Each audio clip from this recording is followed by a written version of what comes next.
All right, so we are recording. So welcome to Talk and Tea with Amanda. This is episode 6, Faith and Trust in the Midst of Fear. And today I have a very good friend of mine that I want to introduce to everyone. Her name is Pamela Hempstead.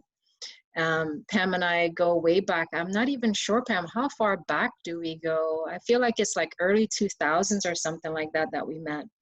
Yeah, it was like 2005, 2006, Yeah. maybe 2004 even. I think so. I think it's more like 2004. I know I had Mhm. just moved to Charlotte a couple years before that, and trying to get a group of, just trying to meet people. And I think we met at the yoga studio. Was it the yoga We studio that we met? did. Yeah. Yes, thanks to So Wanda.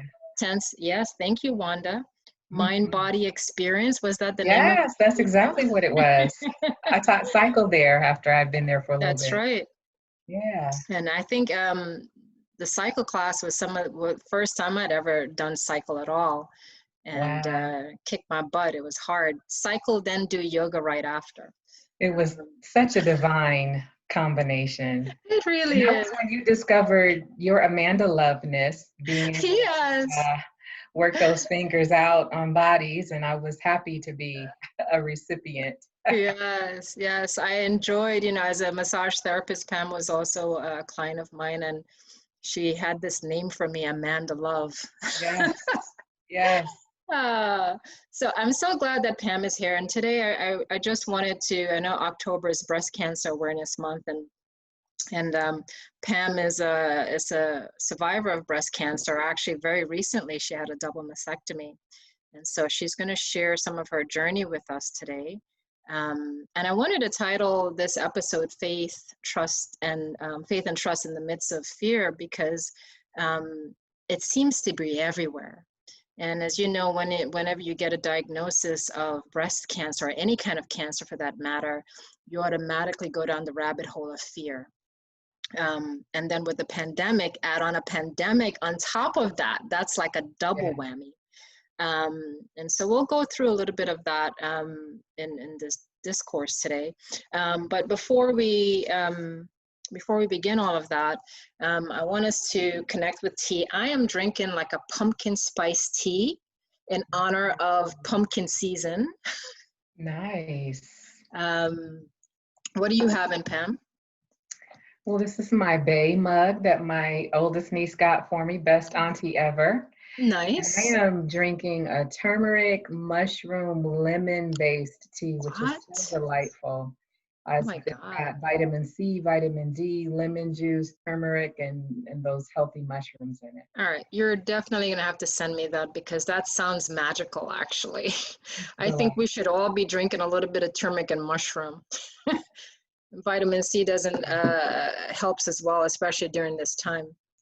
Um, Definitely. so I like, first, before we begin doing anything, for us to just drop into a little bit of stillness and silence with ourselves, with the tea, and you can feel free to place your palms on your mug and just allow some of that heat to radiate into your body.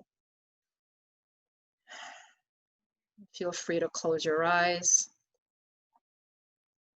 And we're just going to invite Spirit to be here with us. Know that this conversation that we have is not just between the two of us, and there's the third that's present with us. And as we connect with our breath and our bodies, bringing ourselves into this present moment.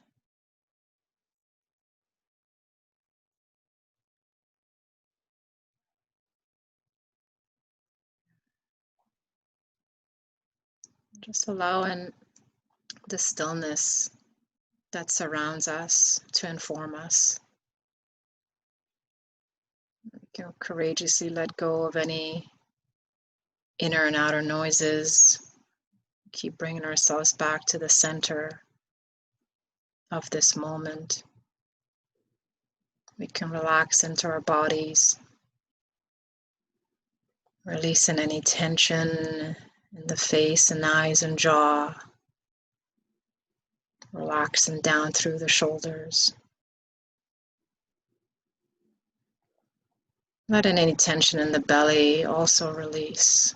You can just breathe with ease.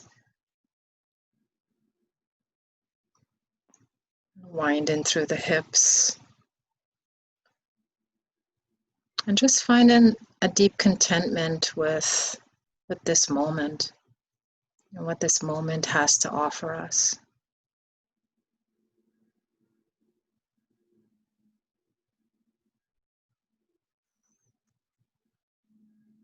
We invite the Holy One to guide us in our session, that whatever messages need to be heard will come through, not just for you and I, Pam, but also for our listeners as well. And when you're ready, you'll take a sip of your tea. It smells so good to just breathe in the scent of pumpkin. See, pumpkin is everywhere these days, right? As soon as September comes, you've got pumpkin scones, pumpkin ice cream, pumpkin coffee. It's like overkill on pumpkin waffles. Right. And then once you get into it, it's gone. It's gone. Oh gosh, I remember like pumpkin growing up in Guyana. My grandmother used to, one of my favorite dishes I remember with pumpkin, she would make pumpkin and shrimp together, like curry, and add curry to that. Wow. It's so good, so delicious. If you've never had pumpkin and shrimp before, and a little curry, have some. Yummy. It is very good. It is very good with a little bit of white rice. Hey. Rice, food of the souls, right? It really is. So Pam, I just want to open it up for you to share a little bit of your story. And maybe your story begins not with your diagnosis, but maybe take us back to your first experience with even hearing the word breast cancer.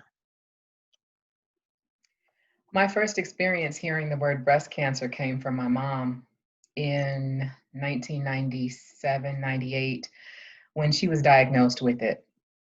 She had been very aggressive in getting her mammograms yearly. She had a clean mammogram just the year before. And in just a year's time, she had an invasive form of breast cancer. They did a lumpectomy. They took 6 lymph nodes. In just a year's time, it had spread to 5 of the 6 lymph nodes. So for me, breast cancer meant death. My mom battled it for just 2 short years, and she was gone. She did the lumpectomy, she did chemo, she did radiation. She was clean for a year, and then it came back with such voraciousness that it was all over, all her organs, her bones. And it came back in June of 2000, and we all just held our breath, and we were scared and we were nervous, and then nothing in July, nothing in August, and we just started to just sigh that sigh of relief.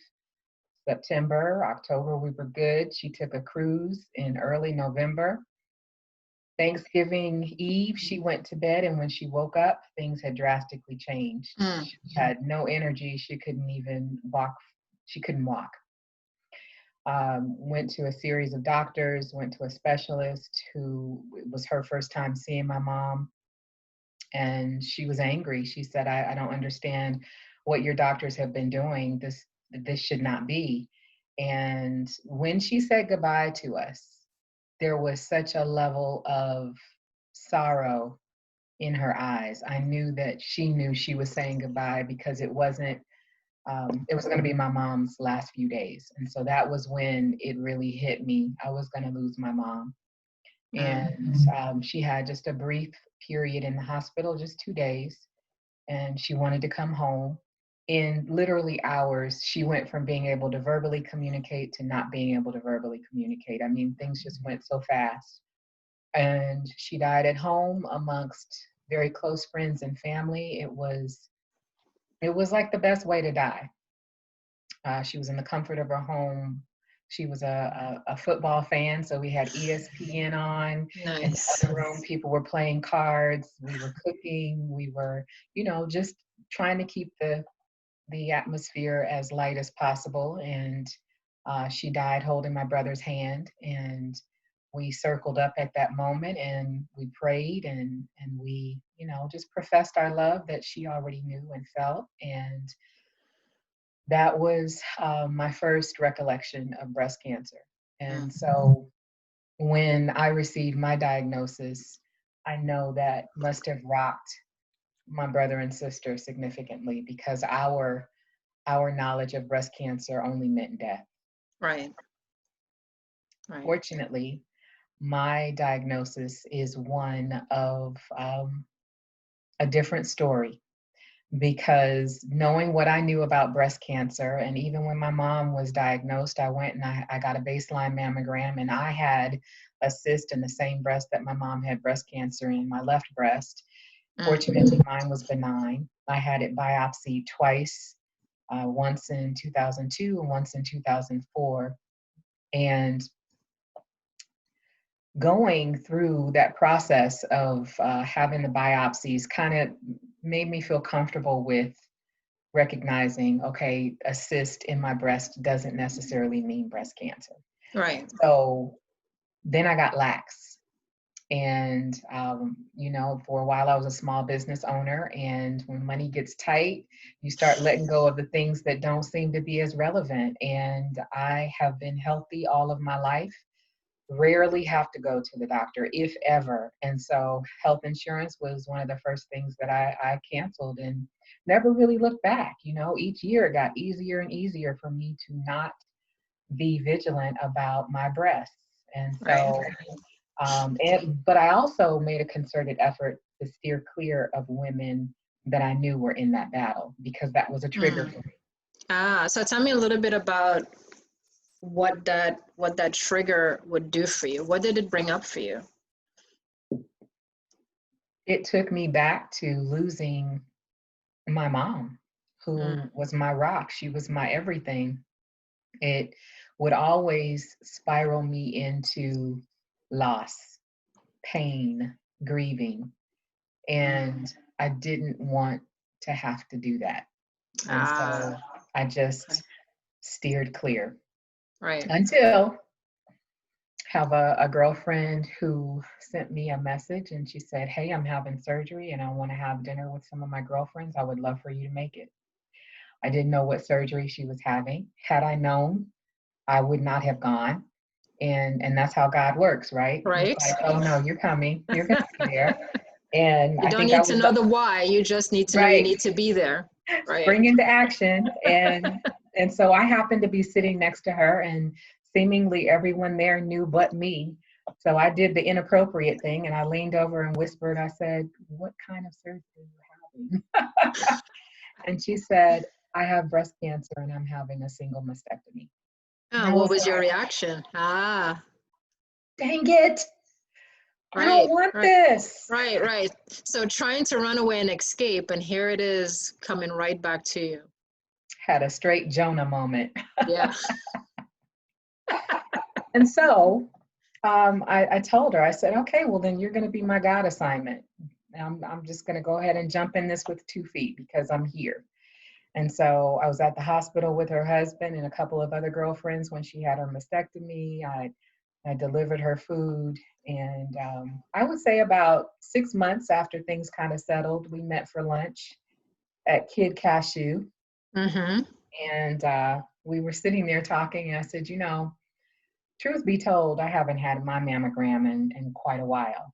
And she's a little older than me, and so she did the black mama look and, cocked her head to the side, and she said, "Well, Pam, why wouldn't you want to know?" Right. And she worked on me, and I just thought at the time I was a little cocky, Amanda. I thought, I can't remember the last time I needed to go to the doctor. I'm healthy. I eat clean. My body is a place that fights disease. It doesn't facilitate disease. I don't eat sugar. I don't, I'm thinking, I got this. Right. So I've been good for all these years. I'm going to be good. Right.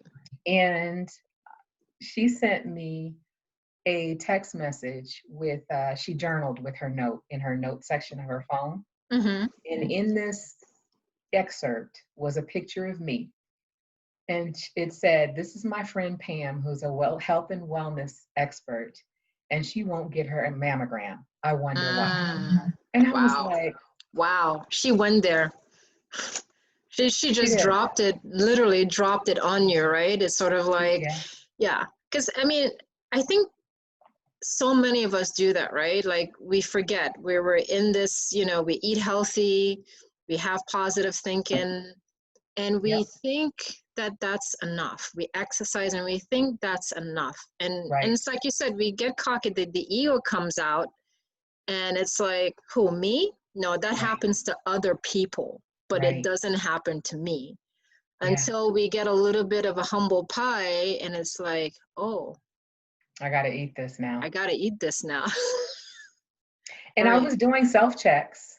Right. So I felt like I was being somewhat proactive. I knew I was burying my head in the sand, but I was being somewhat proactive, doing self checks. And finally, I got an email from my part time job. I work at the Y, and I qualified for Obamacare.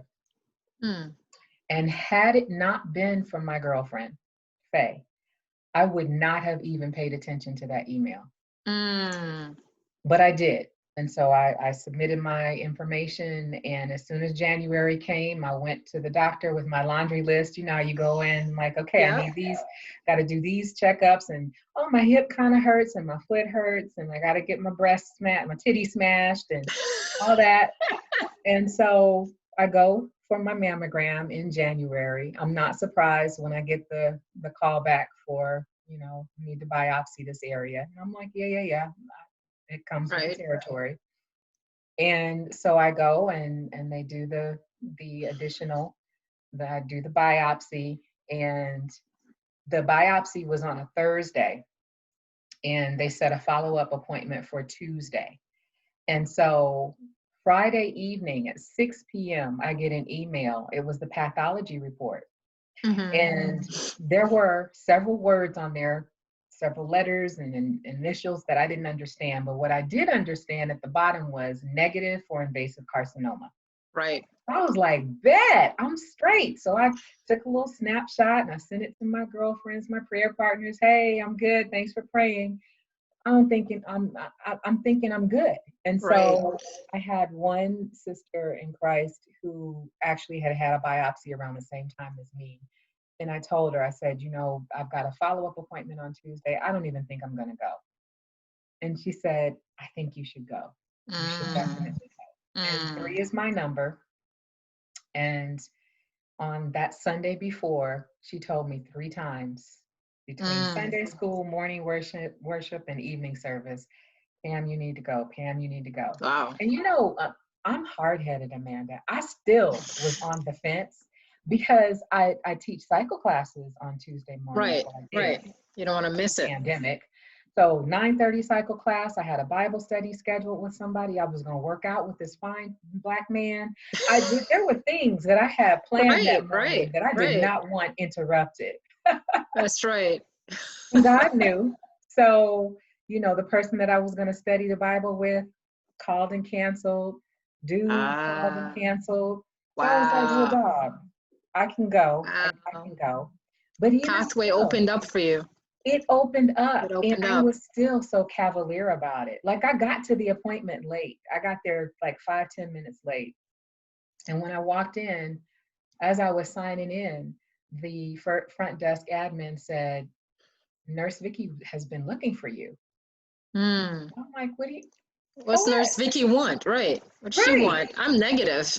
Exactly. And I'm thinking, well, all she has to do is just check the dressing on my biopsy spot. I'm good. I heal well.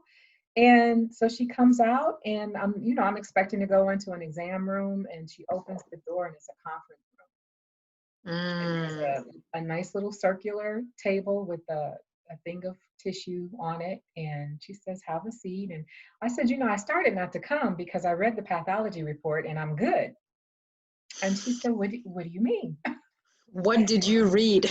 Right. It made you think you were good. And so she said, well, you are good, but you do have breast cancer. Mm.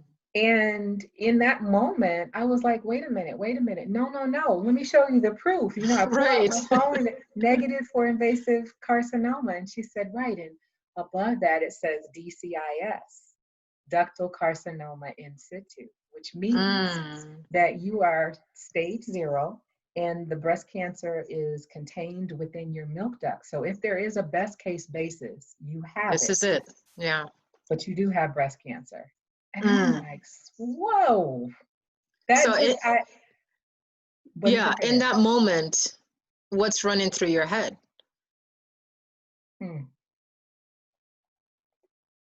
How can it be possible? Mm. In that moment, I felt like a failure. I felt like, why did I spend these years of working out and eating right and doing all and being such an advocate for those things if I was going to get breast cancer anyway? That's so powerful, Pam. I struggled with that for a while.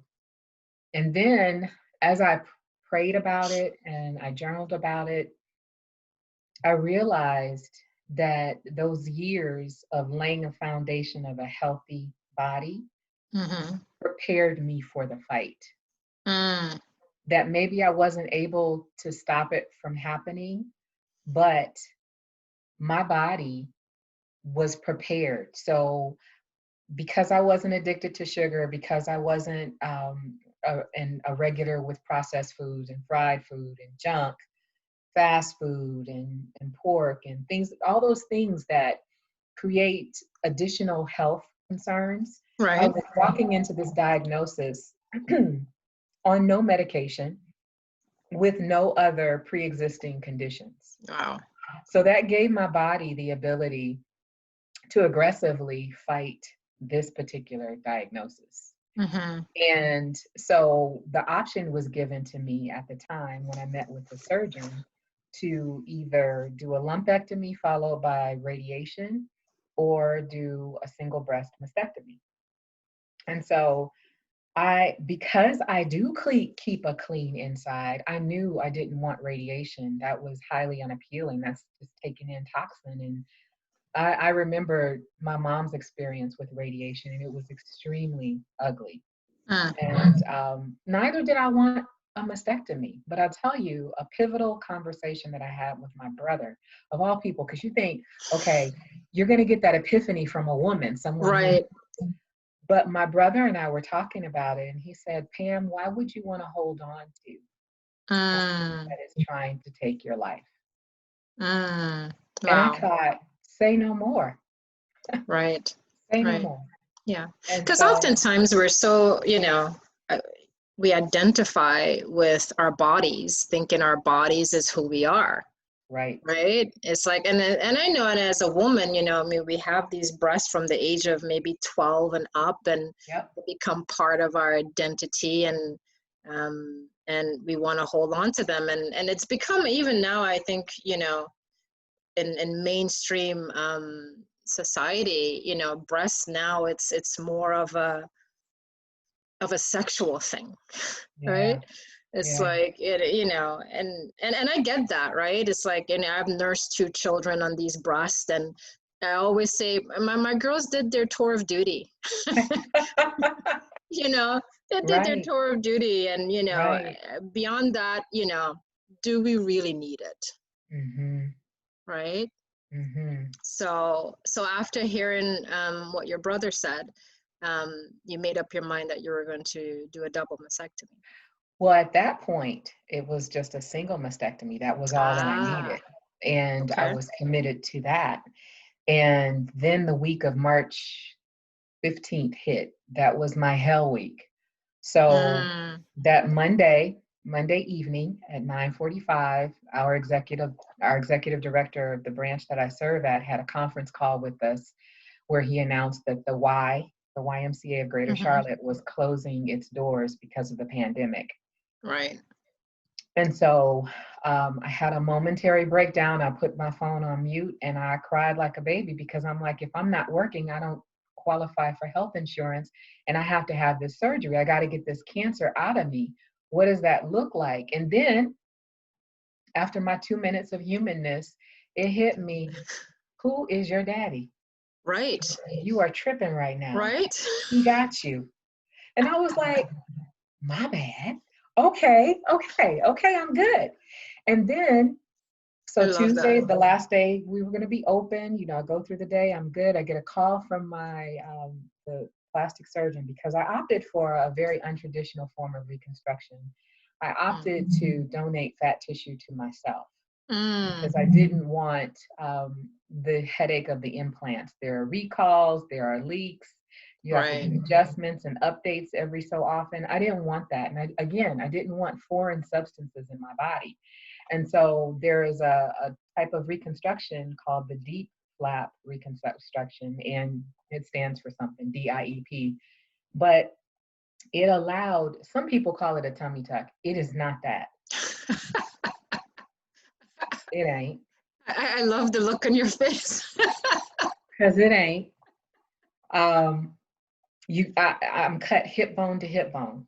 Okay. And he cuts both skin and fat off that to reconstruct my breasts. Wow. So let me not get ahead. Okay, so that was the type of surgery that I had elected to have. It was 2 surgeries basically. So there was the mastectomy. One surgeon handled that, and then one surgeon handled the reconstruction. Wow. So Dr. Blair Warmer is my plastic surgeon who did the reconstruction surgery. And he called me on that Tuesday and he said, hey, got some news for you. He said, because the pandemic, coronavirus is ramping up,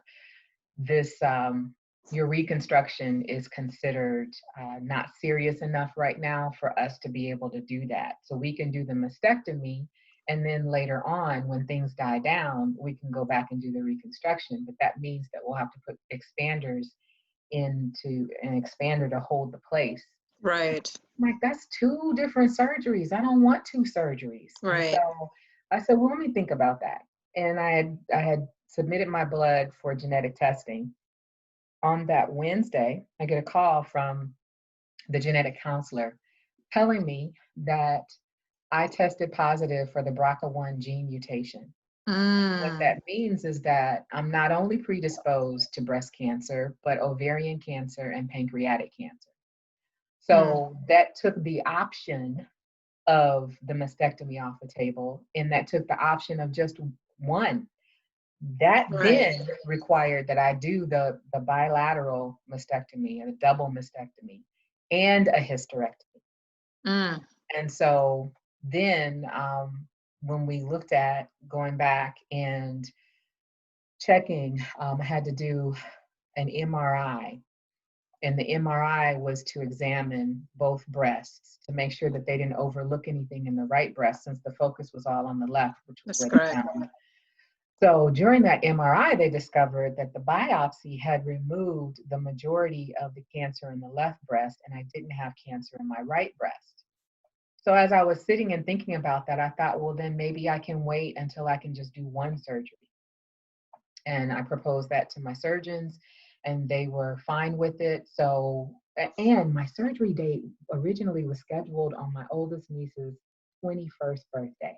Wow. Can you imagine having that as your memory for your 21st birthday, that your favorite aunt exactly loses her breasts? Right. Yeah. So, God worked that out, and my surgery was moved to the end of June. And that was when I had it. It was a 14-hour surgery. Wow. 14 hours. Wow, that's long. It was long, but it was long because my doctor, they have to transfer blood vessels from my belly to my chest area. And the blood vessels, he said, are the thickness of hair. And so he has to find it and then connect it with, the sutures that are just as fine as the blood vessels. And he was taking extra time to connect as many as he could so that eventually I may have some feeling. That's amazing. it was amazing. And he is amazing. I'm very thankful for my doctor team. Yeah. So what were some of the inner struggles that you felt during this time? What were some of the things that were kept coming up for you? Man, grieving. Right. I was not accustomed to grieving. I did not, even thinking back to when I lost my mom and the way we were raised, my family does emergencies very well. If you have a situation that you need taken care of, call the Hempsteads because we got you. Right. We know how to divvy up the responsibilities. You take so-and-so here, you make sure this food is here, and we can do that part. The emotion part, that's Right. where we fall super short. Yeah. And so I didn't know how to handle having feelings about it. I didn't know how to grieve. I didn't know how to prepare going into this. And I got a nurse navigator. That was the one who told me that I had breast cancer. And she called me at the end of my hell week and she said, you know what? You've had a lot. You've heard a lot in a very short period of time. What do you think about counseling? I said, yeah, I need it. And Right. so she signed me up. I was blessed with a counselor that helped me to just start processing all of my feelings. And as I got closer to my date, I felt like I needed more. There was something that I needed to go a little bit deeper to get there. And I have a sister in Christ who is a counselor and she specializes with victims of trauma. And I reached out to her and I was like, something's missing. I need something more to prepare me for after the surgery. When I get home. A lot of times people know how to go to the hospital and take you flowers and Right. that first week. Mm-hmm. But after the dust settles, It's when the real work starts. I need to know how to do that. Yeah. And I don't. Yeah. And when we had a session and she said, what is your first recollection of your breasts? And it helped me to connect more to them. She gave me a homework assignment and asked me to write a love letter to my breasts. Yes. Yes. And it helped me to just take that journey. It's hard to allow yourself to feel pain, right? We avoid pain on purpose. We're great at it. We bypass it. Because it hurts. Yeah. And I didn't want to feel it. I didn't want to feel the pain. And so right now, even as I think about it, I feel my healing because I've had this conversation before and wasn't able to do it without a super amount of emotion. So I am praising God right now that I am healing. But I have not been able to go back and read my journaling from that time period. That's how painful it still is. The counseling, it was crucial for me because it helped me to unlock and give myself permission to cry. I come from a long line of, we don't have time for crying. You got to get this done. I didn't see my mom cry when my daddy died. And those are my marching orders. Strong means no crying. If you're crying, that means you're weak. We're not weak. Get it done. Yeah. And I remember in the beginning of the sessions, when my counselor asked me, how are you processing your emotions? And my instant response was, I don't have time for that. Wow. But what you're bringing up is so important because so many people are like that, right? Like grief is like death. It's like the word death. It's like the great elephant in the room, right? And we just want to bypass it to feel better instantaneously. And we don't do the work. Right. Right. But the work is required for the healing to happen. Yeah. I just want to get to the other side. Right. We want to get to the other side so quickly that we forget, wait a minute, there's something that I need to connect with. Yeah. What am I feeling? Am I in my body? And doing the work around that is so crucial because you need that before the other can happen. Before Right. true healing can actually happen, you need to be in touch with these emotions. And rather than actually have it stuck inside of you, which is what most of us, when we're in grief, we Mm-hmm. tuck it away into some inner pocket, Yeah. right? But it only comes up at some other point in your life, Right. and that was one of the things after Hassel died. I said, I can either choose to do this grieving now, or I could do it later. And I'm like, I don't want to do it later when I'm older, because I may not have the strength to do it then.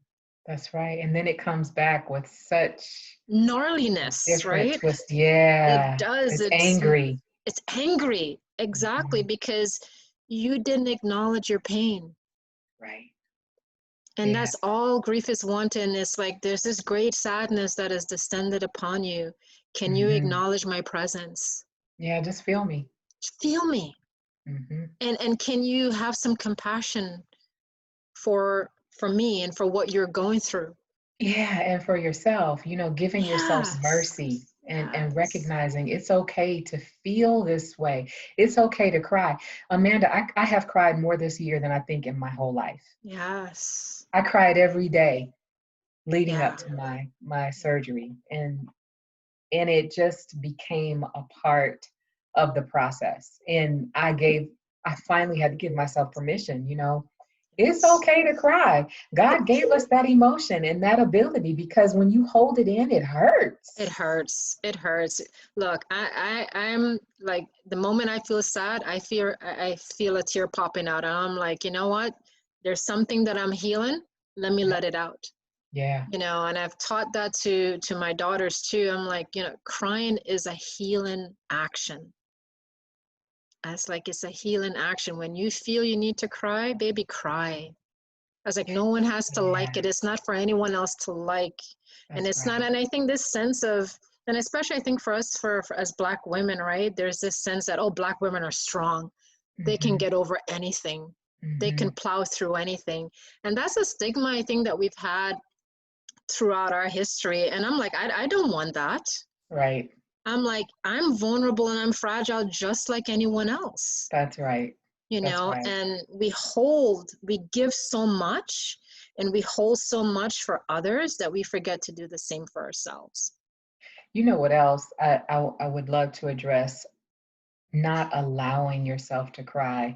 My youngest niece is a crier. She is an emotional being. And it wasn't until really this year that I was able to appreciate that. Mm, Because, I grew up in the, what are you crying for? Why are you crying? Stop all right, that noise. You're crying over nothing. right. But going through this journey, having her in my space Mm, gave me permission to mm, feel comfortable crying, right? wow. My 11-year-old niece gave me permission to cry. And so now, rather than why are you crying, what's causing you to feel the way that you feel? That's right. That's right. Let's talk about it. What can we address, or do you just need space and time to feel what you feel? Yeah. And that's so important, Yeah. especially for our young people, because man, breast cancer in a pandemic is hard, but so is being a child in a pandemic. Yes. Because I have this pre-existing condition now, I have no interest in her going to school, because that exposes her and me Mm-hmm. to the coronavirus. Mm-hmm. And I'm not in Mm-hmm. a position to be able to fight it as well as I could before breast cancer. Right. It's, and thank you for bringing up the point with our children, because and we do this with boys too, especially. Boys Yes, don't cry, definitely. Right. right? And it's like, what are we doing to our children, right? We're preventing them from becoming emotional beings. Yeah, when And men grow up and we want to know, how are you feeling and why aren't you sharing it with me? Well, it's because I've been beat up, mom, to cry. right, right. And I don't want to be abused anymore, so I'm just gonna stuff my tears. I'm just gonna stuff it down. So Right. how has life changed for you now post surgery? Mm. So I have to really be intentional about my movement right now, because Tuesday will be week 3 from my Okay. hysterectomy. Okay. And so last week I got my feelings hurt because I was already at 2 miles a day. It would take me 20 minutes to walk 1 mile. I was proud. I had been on my bike. You see my bike back there. And both of the PAs, the physician's assistants, just basically were like, pump your brakes. You're doing I saw the entirely too post. much. You know, like the physician assistant for my doctor who did my hysterectomy, I don't have as much of a rapport with her. But the one who is the physician assistant for the doctor who did my reconstruction, I have a great rapport with her. And I love that, you know, she's much younger than I am. And it is so irrelevant to her. Like she's like, respect my elders, not if you're doing something that's wrong, I'm gonna tell you. And so she was like, you need to sit down. So that's wearing me out because I feel good. So I want to start building. I want to get back to weightlifting. I want to get back to working out. But I'm having to honor my body and recognize that I have been through some things. You have. And I also wonder, right? Like, again, this idea of balance, and it's like a balancing act of wanting to become so busy again, right? To back to this quote unquote normal, right? Life that I used to have. But I wonder for you, because you're no longer the same Pam Hempstead that you knew. That's right. Right? You are brand new, and maybe this time more in stillness is for you to sort of look at all her curves and edges and who she's becoming, because that also requires space and time to be with that. Right? And also the honoring of the old Pam, right? Like, what does that look like, and how do you honor the Pam that held so much grief but never gave herself the opportunity, the Pam that held the fears, and just honor her because she did the best that she could, right? With what she knew how. And then you have an opportunity to celebrate this new Pam as well. And maybe it looks different. So yes, exercise is part of that, and a healthy lifestyle. But what other ways can you celebrate being healthy? Yeah. You know? So I think there's a lot there still for you to unwrap. It's like, you know, you're the gift, you're the present, right? And it's like a Christmas morning, but we want to wrap, we want to take the bow off, and we want to rip through the package, but maybe this time you say to yourself, you know what? I want to be in the mystery of unwrapping this present that is me. I'm gonna go slow because I want to enjoy this. I love that. I want to enjoy this. And so Savor there it. is, yes, savor it. I want you to savor yourself, Pam, because you're still unfolding and becoming after what you've just been through. And what you've just been through is a lot, my dear. It's a lot. So. It's a lot. So taking time to really settle in with that, and to give yourself the spaciousness to see, okay, who am I? And what is my purpose now? And how has that changed from my purpose before? And just, you know, just sitting with it. Just sitting with it. You know, so on this podcast, you know, we talk about grief and death and dying because these are things that are happening to us every day, right? That's and right. So you went through a death, your breast, right? There was a dying, and my uterus. And your uterus, yes, right? And there's also this rebirth that is happening inside. You know, and also this grieving that also needs to happen, right? And how do we bring all of those into this space to be honored and celebrated? And you know, celebrations and ceremony and rituals are some things we don't do anymore as a people. And so maybe it's with your sisters in Christ, you get together, however you can get together during this COVID time, and you do a fire ceremony, whatever it is that comes to you, and you honor being woman. Right. And I feel as women, we don't do these things anymore for ourselves, just to bring the connection of this being human, which this being human is so fragile. It really is. So fragile, and I'm reminded of it each and every day. And when I pray, and I was like, oh God, I can't do this alone. Right. Just can't. And so what are some real truths that you'd like other women to know about having breast cancer? That's a great question. I would say that there are so many forms of breast cancer. Yeah. And that it's important to arm yourself with knowledge. The first piece of knowledge is by being proactive and getting those yearly mammograms. And if you know that it runs in your family, even if you're in your 20s or your 30s, push for a baseline so that you can have your breasts examined and know as each year passes by what that progression looks like. Push for genetic testing, and you may have to pay for it out of pocket. I had to pay for mine out of pocket because since both my mom and I were in our 50s when we were diagnosed with breast cancer, they didn't see a genetic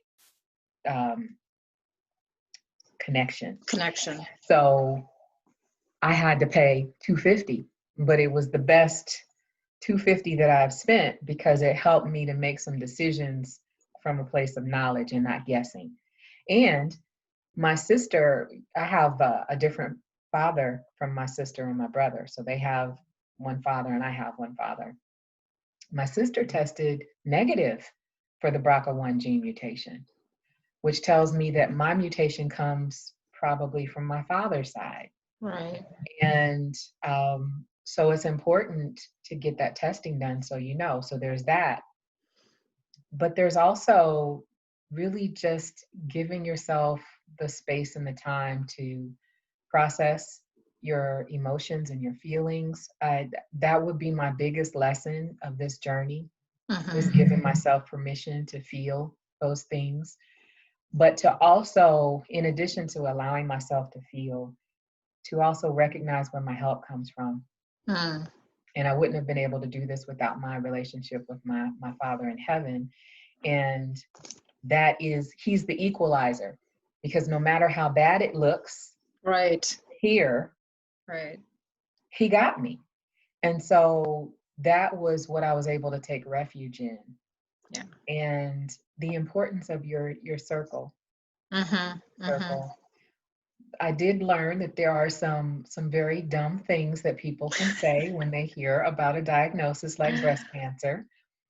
But I've been guilty of saying some of the same things out of ignorance, just not knowing how it comes across or how it feels. Right. And so, I could write a book on that. I am writing a book. And I was about to say, and you probably should write another book. Yeah.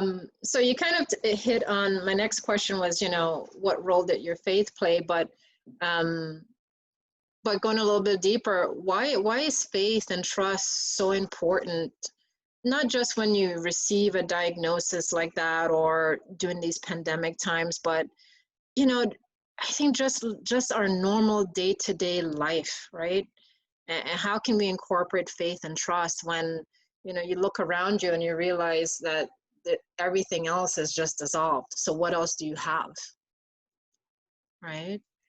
A lot of people were looking at 2020 as the year of great vision, and we're going to do this and we're going to go there. We've got all these plans. And the church is going to do this. And God said, pause. Slow your roll.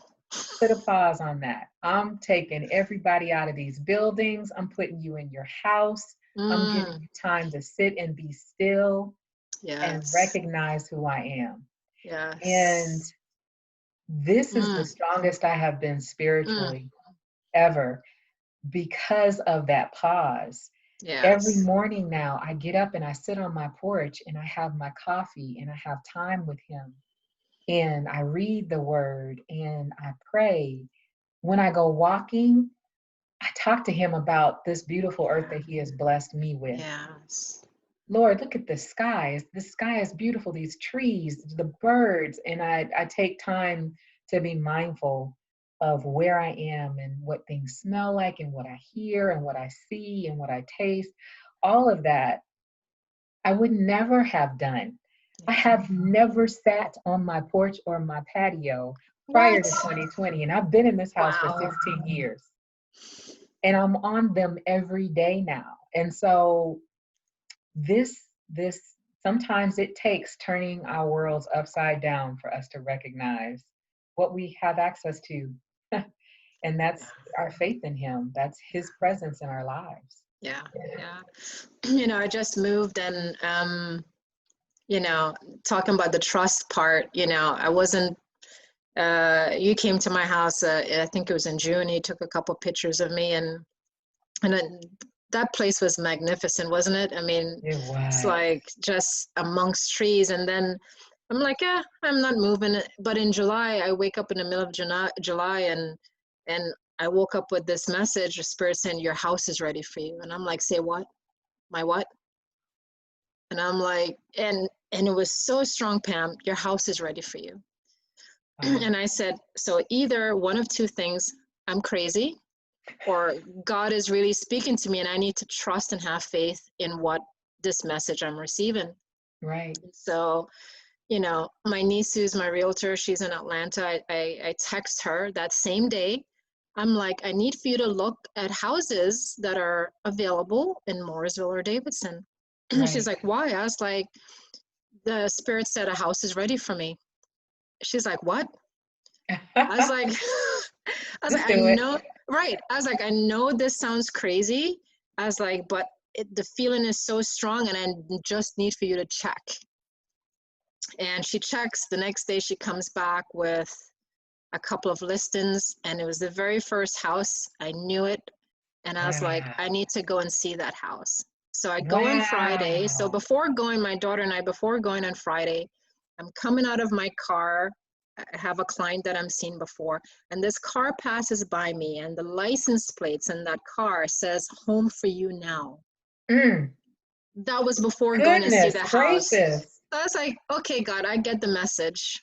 I go to see the house, and this back of this house is a wooded lot, just trees and a creek running through the middle of it. That's amazing. And I was like, yes, this is my house. And, so going back to the theme of faith and trust, in that moment, I just knew I heard this voice, and I knew it was the voice of God, and I knew God was setting me up for something. And I was like, this might be completely crazy to everyone else, but for me, Okay. it's right. It doesn't have to make sense to anyone else. It only has to make sense for me. That's And I right. think as we go into this journey with our Creator, it's, like you said, who is my daddy, Mm-hmm. right? Like, where am I building my foundation? And Mm-hmm. that if we have that foundation, when everything else crumbles, and we see everything happen with this pandemic, there's so many systems that are crumbling, so many friendships and families, Yes. even ourselves, even our identity, our jobs, everything, right? Right. When all Right. of those things dissolve, it's like, okay, who am I without those things, and what's left? Mm-hmm. What's Right. left? And I'm, and so I think this idea of faith and trust is so important for us to practice. And it's just like, practicing anything else and developing a muscle for it, right? Yes. The more you do it, the more you get comfortable, the more your confidence increases with it. And especially when you've been given any type of diagnosis about anything, it's like, Right. where do I go to? Yeah. What's my rock, Mm-hmm. right? And friends and family certainly are that as well. But, we're talking about something from the inside, right? This interiorness where God lies within us, right? Is Right. that something that's not seen by anyone, but is felt by you? And you know that you can rely on that thing because that's the one thing that never changes. Exactly. Yeah. He is always and always will be. And Yes. you know, the thing about having a relationship with the Lord is that with friends and family, they want to be there for you, but there will be some time at some point in your life where they will not be able to be That's there. right. They won't be able to answer that call. They won't be able to have the words that give you the soothing that you need, Right. like the one that created you. That's correct. You know, he knows us best. He knows us Yes. well. He knows us on an intimate basis, and he knows exactly what we need. It's just that trust and that faith that has to be developed to Yeah. recognize. And you know what, man, Amanda, there might be even times when you don't even know what to say. That's right. That's the beauty of having the relationship and having that relationship with Christ, because since he walked the face of this earth, he knows what human emotions feel like. So since I don't know what to ask for, he knows. He's like, Father, she's asking for this, but in addition, she needs some of this too. Right. She's asking Right. for some mercy, but she needs some grace and she needs some wisdom and some Right. discernment, and she needs a little bit of love. And can we send so and so over to Right. hug her, or send somebody to smile? Or he knows it, and so that is the sweetest part of the relationship with him, because we don't have to explain. We don't have to Yeah. give background. Oh, well, you need to know this about me. He knows. Yeah. You know, and what you just said is so true. And I could remember, you know, the first few months after Hassel died, I was just in a very dark place. Um, and my doorbell rang. I remember this one particular day, my friend Biggie, she, I wasn't expecting her. The doorbell rang and she came bearing gifts. She's like, I just wanted to come and give you a hug. And it was exactly what I needed to kind of pull me back from that dark space. And in Yeah. that moment, I'm like, wow, I was like, God really does know what I need. I didn't know what I needed, right? All I Mm-hmm. know is I was going down this rabbit hole of my own darkness and my grief. But the Mm. doorbell rang and someone came in. I just wanted to come and give you a hug. I was like, How wow. awesome. It's like, How awesome. right? Um, so before we end, you know, you're wearing a shirt that says hashtag Flossom. Yes. Tell me about that.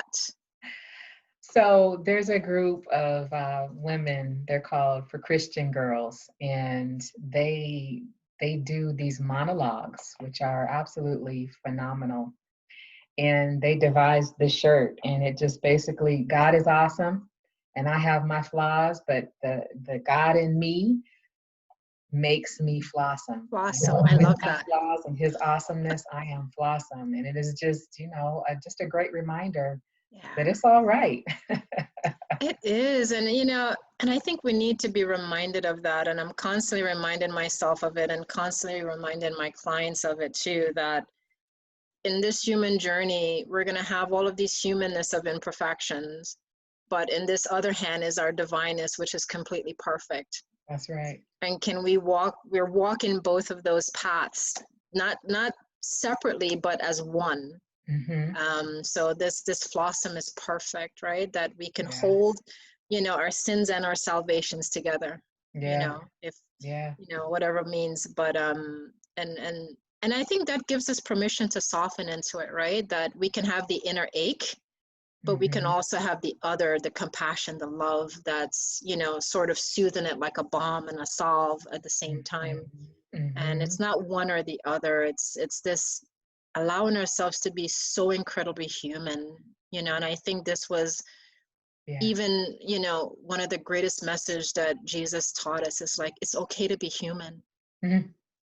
It's okay to Yes. feel the pain and the ache and the wounds and the crosses that you're going to have to bear, Absolutely. you know. And to have someone who model it so perfectly for us, right? And you know, the feeling those feelings and also taking care of yourself. Yes. He took care of himself. He took time away and rested. He took time away and prayed. Yep.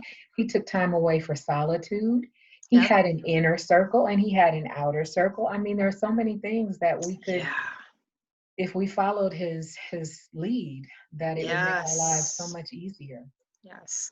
So in closing, if there's anyone listening to this message that might be going through some struggles or might have breast cancer, what message would you have for them?